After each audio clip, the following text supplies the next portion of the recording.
Mas Sofyan, Nggih. brandingnya Mas? Kakak TV. Jadi Kakak TV. TV itu kepanjangan dari Kambing Kaligesing TV. Oh, berarti di channel dewe iki. Ceritanya begitu. Kakak TV juga. Ya, branding kita kan channelnya sebenarnya kalau di YouTube Kambing Kaligesing TV. Nah, muncul istilah Kakak TV itu sebenarnya netizen. Kakak TV itu kan teman-teman yang kasih apa namanya? Kasih nama karena Kambing Kaligesing TV kok kelihatannya terlalu panjang. Oke. Jadinya di Kakak TV. Kambing Kaligesing. Ya. Nah, ini satu momentum yang di luar dugaan. Saya asli orang Purworejo. Iya. Tapi menginjakkan kaki di Kaligesing baru kali ini. Padahal kita punya bupati yang sama ya. Mas, tepatnya di mana ini, Mas? Kalau kita tepatnya di dusunnya Sumoroto. Sumoroto? Ya, untuk di desanya Tlogoguwo, Kecamatan Kaligesing, Kabupaten Purworejo. Maaf, saya harus tanya, ini di ketinggian berapa, Mas? Di sini? Kalau ketinggian itu menurut ahlinya itu 800-an dpl. Jadi memang kita termasuk di perbukitan yang cukup tinggi dan menoreh. Oh, gitu ya. Yeah. Memang di sini satu lokasi dengan Bukit Menoreh itu di sini. Iya, Bukit Menoreh itu salah satunya juga sini. Oh. Jadi di daerah ketinggian yang di atas 800-an dpl itu kan sudah kategori menoreh, kategori gunung.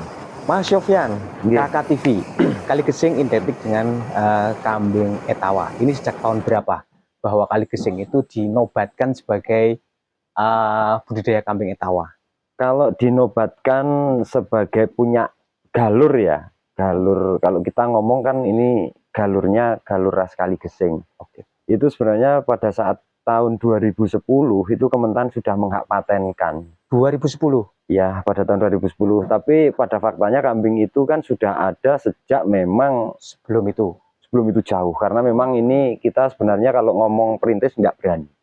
Karena nyata-nyata di sektor peternakan yang sekarang trennya, kalau dulu kambing etawa ya, sekarang adalah dengan rumpun galurnya itu adalah kambing Kaligesing, kita berarti kan nyata-nyata pewaris.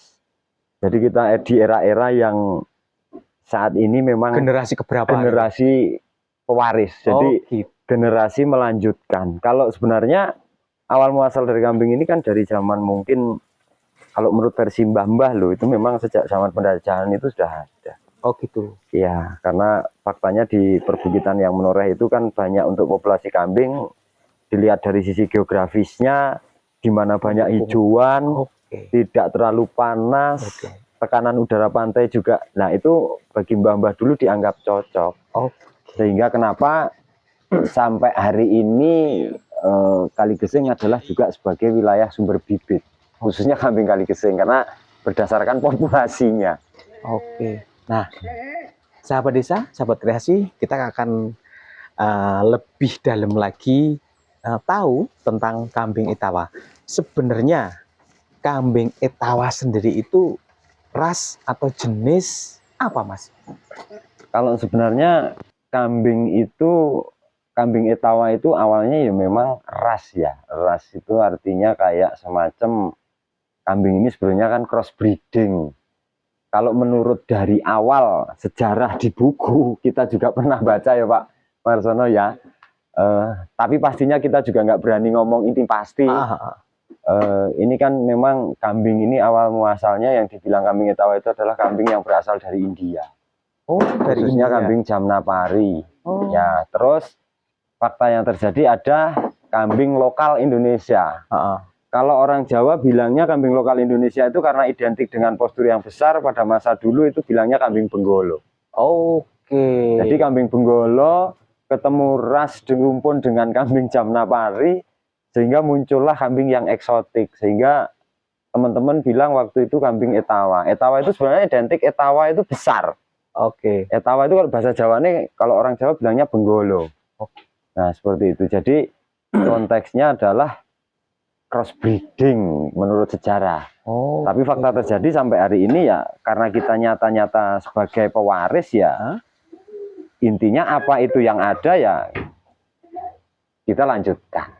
Jadi Kambing Etawa sebenarnya sudah ada dari zaman kolonial, gitu Zaman ya. kolonial ya. Kemudian kambing Etawa sendiri itu satu ras, artinya ada perkawinan silang gitu, cross ya. antara Benggolo dengan Jamnapari. Jamnapari dari India. Terjadilah Etawa. Ya. Tetapi Etawa ini kan dari sebuah branding bahwa Etawa itu Kaligesing. Ya. Nah, bisa dijelaskan, Mas? Ya, sebenarnya ketika teman-teman bilang brandingnya kenapa Etawa itu di Kaligesing, karena dari kewilayahan. Oke. Pada waktu itu sebenarnya kalau di perbukitan Menoreh itu faktanya banyak. Artinya tidak hanya di wilayah Jawa Tengah, khususnya di Kaligesing, tidak juga. Pada awalnya juga di perbukitan Menoreh yang area wilayah Yogyakarta juga banyak populasi.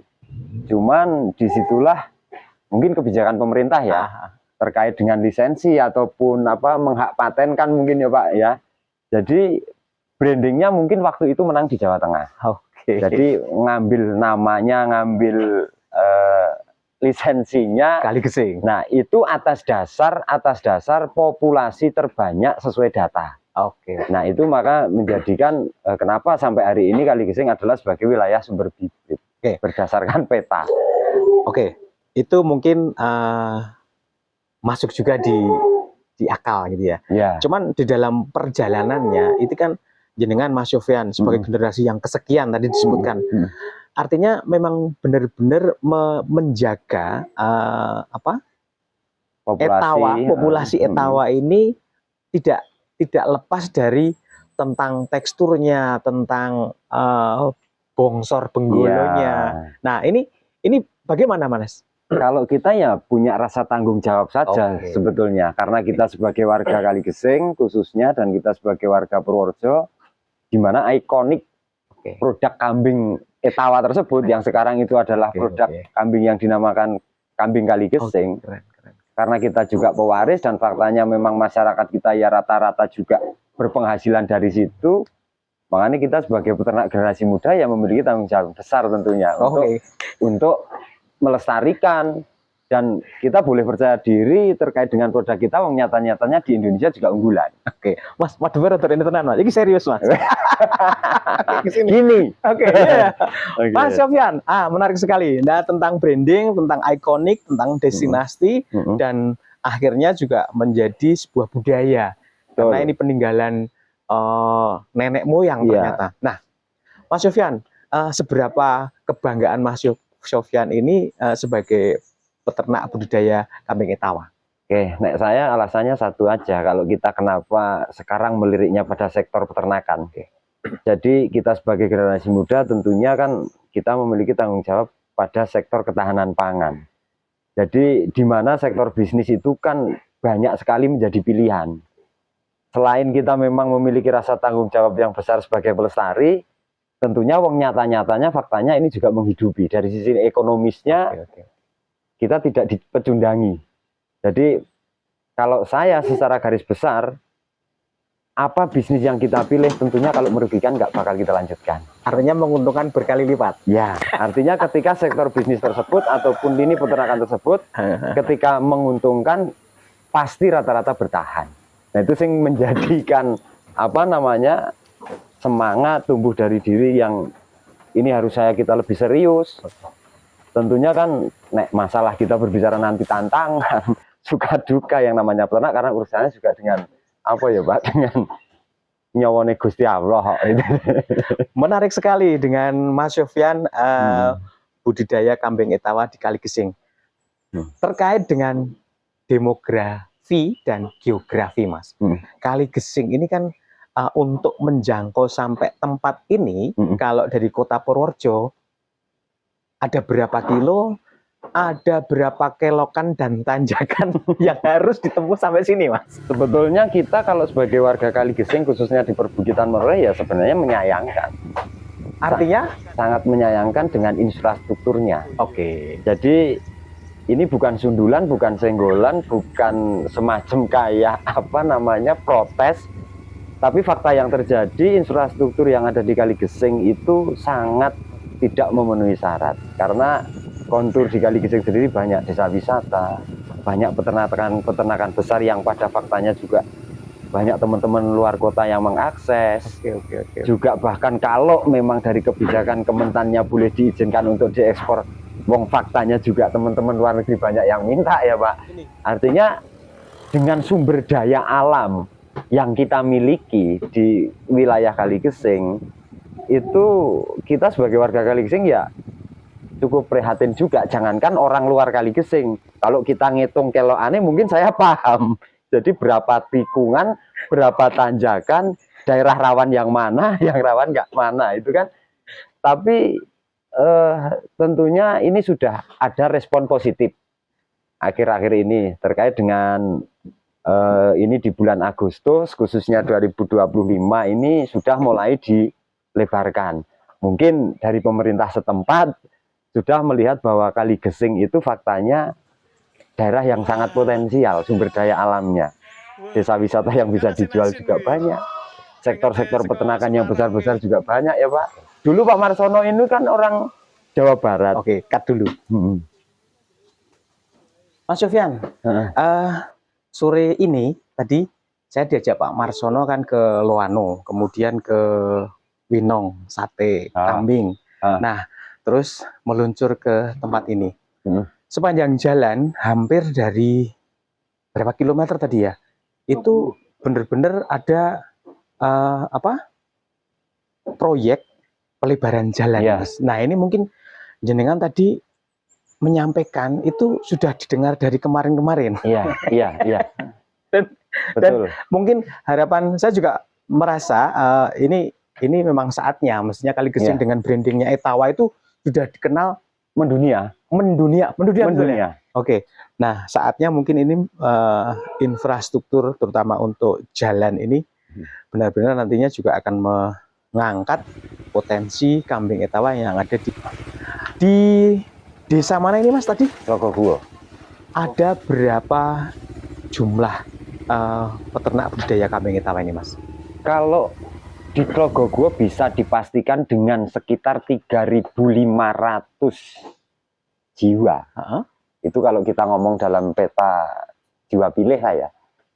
Satu desa Tlogoguwo itu sebagian besar dan bahkan hampir tidak ada yang tidak pelihara. Etawa semua. Dimaksudkan itu yang menjadi alasan kenapa tadi Kaligesing menjadi wilayah sumber bibit. Terkait dengan rata-rata ya Pak Marsono ya, daripada tahun kita kenal dulu 2014 sampai hari ini, karena Etawa itu juga sangat menghidupi dan ini menjadi pilihan, baik itu sebagai hasil tambahan, sebagai sektor bisnis yang serius, sebagai istilahnya hobi. Karena kambing Etawa sendiri kan memiliki beberapa target market terkait dengan spesifikasinya. Karena kambing Etawa sendiri itu memiliki kategori di mana ada yang kalau orang yang ingin kurban kelas daging faktanya ada.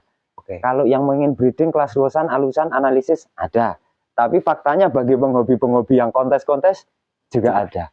Jadi sebenarnya konsep dasar kambing yang awalnya hanya dwiguna pada sektor kambing pedaging, mungkin kalau kita sering dengan teman-teman hanya daging dan susu ya Pak ya. Tapi fakta yang terjadi untuk kambing Etawa sendiri ada plusnya, ada nilai seninya, sehingga menjadi kategori kelas seni.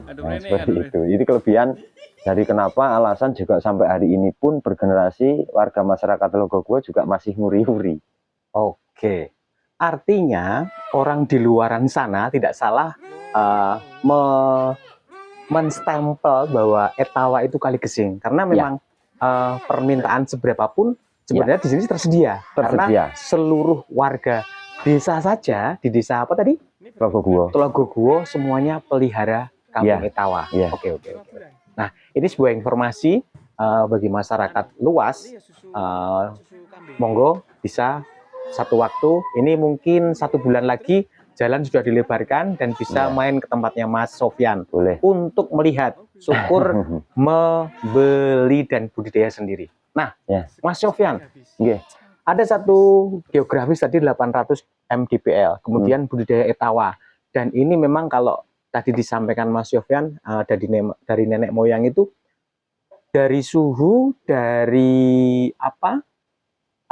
tanaman yang ada di sekitaran, hijauan, ini semuanya akan mendukung begitu Mas. Nah, bagaimana ketika etawa ini budidaya di tempat yang mungkin tidak cukup ketersediaan hijauan atau rambanan? Kalau itu sebenarnya fine-fine aja. Jadi yang pertama adalah kambing itu mau dipelihara di mana aja selama, kalau kita berbicara konteksnya kambing etawa itu kan kambing yang habitatnya ada pada 2 musim ya Pak. Iya. Ada 2 musim itu artinya selama masih di Indonesia, mau dari ujung Sabang sampai Merauke itu sebenarnya cocok. Hanya alasan pada masa dulu dan sekarang kenapa sektor bisnis kambing etawa itu banyak berkembang di daerah Menoreh itu karena rata-rata orang Kaligesing khususnya Menoreh itu kan sudah memahami dan sudah merasakan juga hasilnya. Tapi tidak menutup kemungkinan bahwa sekarang itu yang mulai respon adalah daerah Sumatera juga banyak, Nusa Tenggara, Sulawesi, artinya mau ditaruh di pinggir pesisir pun itu bisa. Nah, yang menjadi pengaruh dasar adalah ketika kambing itu berbeda suhu. Oke, itu pengaruhnya sebetulnya bukan pengaruh kambing ini nanti hidup atau mati. Kalau hidupnya tetap hidup. Pembedanya adalah ketika di kontur yang tinggi 800 mdpl itu tentunya kambing butuh kalori lebih banyak terkait dengan suhu dinginnya. Oke. Dia memicu untuk tumbuh bulu, artinya dia untuk menghangatkan. Oke. Nah, ini ada sisi kelemahan ketika di daerah pegunungan biasanya kambing gede ini lama. Ya, lama. Oh, justru gede ini lama. Karena posisinya dia perlunya bulu-bulu ya, Pak. Untuk proteksi menghangatkan. Oke. Nah, sebenarnya banyak peluang yang ada di daerah kota ataupun di daerah dataran rendah itu justru berpotensi untuk fattening ataupun untuk menggemukkan ataupun untuk mengembangkan juga nggak ada salahnya, justru lebih cepat perkembangannya. Karena dia sudah tidak lagi bakar kalori untuk bulunya, untuk nganget ke badannya, dia lebih fokus ke daging dan berkembang. Nah, pembedanya adalah sistem perawatan. Ketika kita ada di wilayah Kaligesing tentunya pasti butuh serat yang tinggi. Oke. Dia tidak butuh air yang banyak karena sudah bersuhu dingin. Nah, bedanya kalau dengan kota tentunya mungkin makannya dia nggak begitu banyak, tapi minumnya pasti banyak. Artinya alasannya sederhana, kambing etawa bisa dipelihara di mana saja selama masih 2 musim. Oke, jadi agak ketemu juga ini. Kenapa di tempat ini dengan suhu 800 mdpl ini banyak makanan yang disajikan untuk si kambing ini dengan rambanan begitu, karena kebutuhan serat memang lebih banyak. Nah, bisa jadi untuk di tempat kita Kabupaten Semarang yang di bawah 500-an mungkin ya. Kalau tuntang 400-an ya Pak? Iya. 400-an. Nah, mungkin ini juga nanti kita harus trial. Bisa jadi malah seperti disampaikan ya, kebutuhan makannya tidak begitu butuh serat, tapi justru air yang dibutuhkan. Oke, Mas Sofyan, selama berapa tahun ini Mas Sofyan ini menggeluti? Saya ingin tahu cerita awal dulu Mas Sofyan, memulai atau meneruskan usaha orang tua Mas. Awalnya sih kita 2006 tuh startnya coba-coba. Memang mandiri? Ya. Orang tua pelihara? Waktu itu justru orang tua kita itu sudah tidak pelihara waktu itu. Nah, orang tua pelihara lagi setelah kita mulai ngerintis. 2006?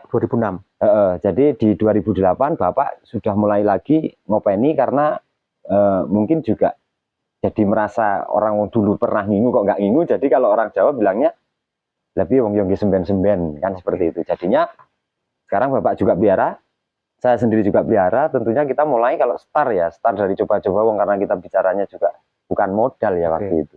Kita startnya adalah dari sistem gaduh. Misal kayak Pak Marsono ini tetangga atau saudara saya, beliau punya kambing banyak, lantas saya hanya muncul keinginan bahwa Pak, aku ingin wedhus sesampean, tapi aku nanti modal, aku tak buruh. Awalnya kita start dari bahasa buruh-buruh karena kita gaduh. Itu betul, betul nyata. Nah, ketika Pak Marsono punya kambing, kita pelihara, entah itu 1 ekor, 2 ekor induk. Kalau di sini kan yang namanya sistem gaduh itu aturan mainnya adalah 50% bagi hasil anakan. Anakannya. Indukannya? Indukannya masih pemilik. Jadi misal Pak Marsono punya pemilik modal, kita hanya perawat, buruh ya kita hasilnya. Kalau anaknya 2 ya kita kasih 1. Nah, anaknya 1 dibagi hasil separuh. Kalau di sini biasanya misal Pak 1 juta ya, misal Pak 1 juta ya kita dapat 500.000. Oke. Awal dari kita gaduh kok kelihatan asik.